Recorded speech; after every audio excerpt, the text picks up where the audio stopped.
Hi friends, welcome to pressure cooker. నేను మీ సుజాత. ఈరోజు నేను కొత్తిమీరతోటి నిల్వ పచ్చడిని చూపించబోతున్నానండి.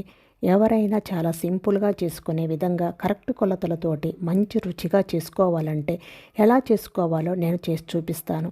ఈ పచ్చడిని ఒకసారి స్టోర్ చేసి పెట్టుకున్నారంటే మీకు 2 నుండి 3 నెలల వరకు నిల్వ ఉంటుంది.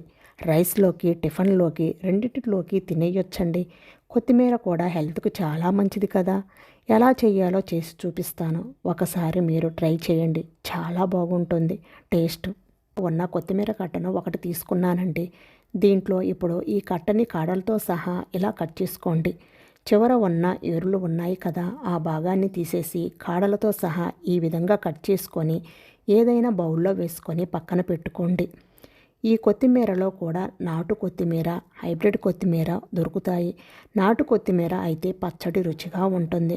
హైబ్రిడ్ కొత్తిమీర అయితే చాలా పొడవుగా ఉంటాయి కాడలు. మీకు ఆకులు తక్కువ, కాడలు ఎక్కువగా ఉంటాయి కదా.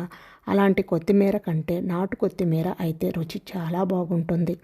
ఇలా కట్ చేసుకున్న కొత్తిమీరను వాటర్తో 2-3 సార్లు శుభ్రంగా కడిగి పొడి క్లాత్ మీద వేసి 3 గంటల పాటు ఆరబెట్టండి. ఎండలో ఆరబెట్టాల్సిన అవసరం లేదండి. నీడలోనైనా 3 గంటల పాటు ఆరబెట్టుకుంటే సరిపోతుంది.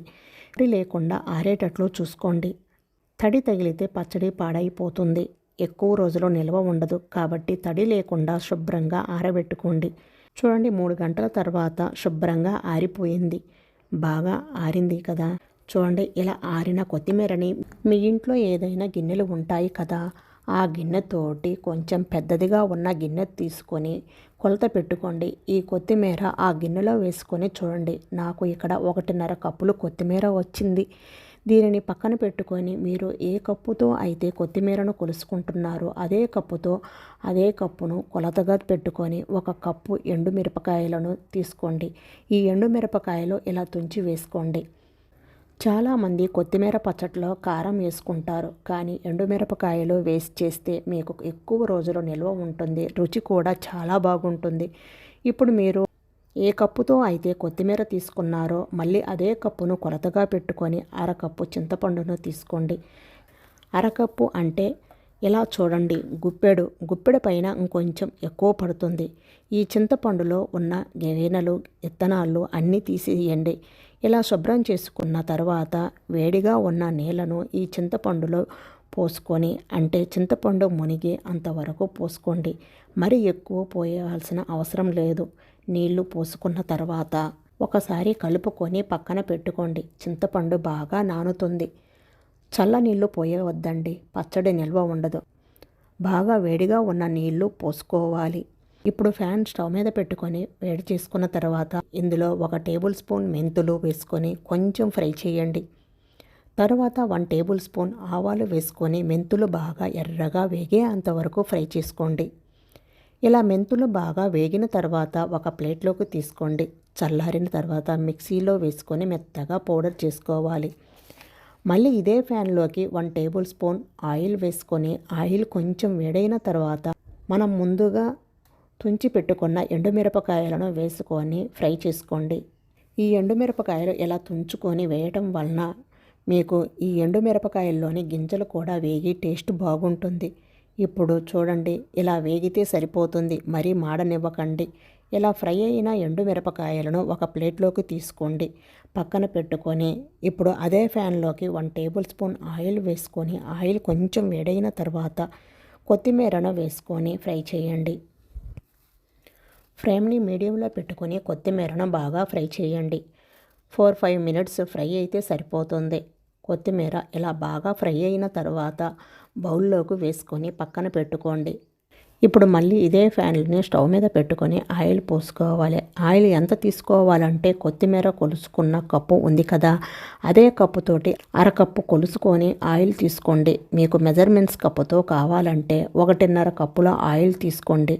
ఇప్పుడు ఈ ఆయిల్ వేడైన తర్వాత 1 టేబుల్ స్పూన్ పచ్చెనపప్పు, 1 టేబుల్ స్పూన్ మినప్పప్పు, 1 టేబుల్ స్పూన్ జీలకర్ర, 1 టేబుల్ స్పూన్ ఆవాలు వేసుకొని ఇప్పుడు ఇందులోకి 15 నుండి 20 వెల్లుల్లి రెమ్మలు కచ్చాపచ్చాగా దంచుకొని వేసుకోండి. తర్వాత 5-6 ఎండుమిర్చిని ఇలా తుంచి వేసుకోండి. ఈ వెల్లుల్లి ఎండుమిర్చి కొంచెం ఫ్రై అయిన తర్వాత ఇందులో 2 రెమ్మల కరివేపాకు వేసుకొని ఫ్రై చేసుకోండి. ఇప్పుడు స్టవ్ ఆఫ్ చేసుకోండి. 1/2 టేబుల్ స్పూన్ ఇంగువ వేసుకోండి. ఇంగువ ఇష్టం లేని వాళ్ళు స్కిప్ చేయవచ్చు. ఒకసారి కలుపుకొని ఈ పోపు బాగా చల్లారనివ్వండి. ఇలా మిగతా ప్రాసెస్ అంతా చేసేలోపు పోపు చల్లారిపోతుంది. ఇప్పుడు మిక్సీ జార్ తీసుకొని ముందుగా ఫ్రై చేసుకున్న మెంతులు, ఆవాలు వేసుకొని మెత్తగా గ్రైండ్ చేసుకోండి. ఇలా గ్రైండ్ అయిన మెంతులు, ఆవాల పిండిలో ఇప్పుడు అదే జార్లోకి ముందుగా వేయించి పక్కన పెట్టుకున్న ఎండుమిరపకాయలను వేసుకొని రుచికి సరిపడా ఉప్పు వేసుకొని ఇలా మెత్తగా గ్రైండ్ చేసుకోండి. ఇలా మెత్తగా పౌడర్ పట్టిన తర్వాత ఇప్పుడు ఇందులోనే ముందుగా ఫ్రై చేసి పక్కన పెట్టుకున్న కొత్తిమీరను వేసుకోవాలి. తరువాత 10 నుండి 15 వెల్లుల్లి రెమ్మలు కూడా వేసుకొని హాట్ వాటర్లో నానబెట్టిన చింతపండును కూడా వేసుకొని మెత్తగా గ్రైండ్ చేసుకోవాలి. మధ్య మధ్యలో ఆపుకుంటూ గ్రైండ్ చేయండి. ఇలా మెత్తగా గ్రైండ్ చేసుకున్న తర్వాత మనం ముందుగా పోపు వేసి పెట్టుకున్నాము కదా, ఆ పోపులోకి వేసుకోవాలి. మొత్తం బాగా కలిసేటట్లు కలుపుకోండి. ఈ ఆయిల్లో పూర్తిగా బాగా కలిసిపోవాలి. ఇలా కలుపుకున్న తర్వాత ఒకసారి టేస్ట్ చూసుకోండి. ఉప్పు, కారం అన్నీ మీకు కరెక్ట్గా సరిపోయినవా లేదా అని. నేను వేసిన కొలతలో అన్నీ కరెక్ట్గా సరిపోయాయండి. ఇలా కలుపుకున్న తర్వాత ఈ పచ్చడి మొత్తాన్ని గాజు సీసాలోకి తీసి పెట్టుకోండి. గాజు సీసా తడి లేకుండా చూసుకోండి. ఇలా తీసి పెట్టుకున్న పచ్చడికి మూత పెట్టేసి పక్కన పెట్టుకున్నారంటే మీకు 2 నుండి 3 నెలల వరకు నిల్వ ఉంటుంది అండి. రైస్లోకి, టిఫిన్లోకి రెండింటిలోకి చాలా చాలా బాగుంటుంది. ఈ కొలతలతో పచ్చడి ట్రై చేసి చూడండి. ఎవరైనా ఈజీగా చేసేస్తారు. మరి ఈ వీడియో మీకు నచ్చినట్లయితే లైక్ చేసి సబ్స్క్రైబ్ చేసుకోండి. మరిన్ని లేటెస్ట్ వీడియోల కోసం సుజాత ప్రెజర్ కుక్కర్ని తప్పకుండా సబ్స్క్రైబ్ చేసుకోండి. Thank you for watching.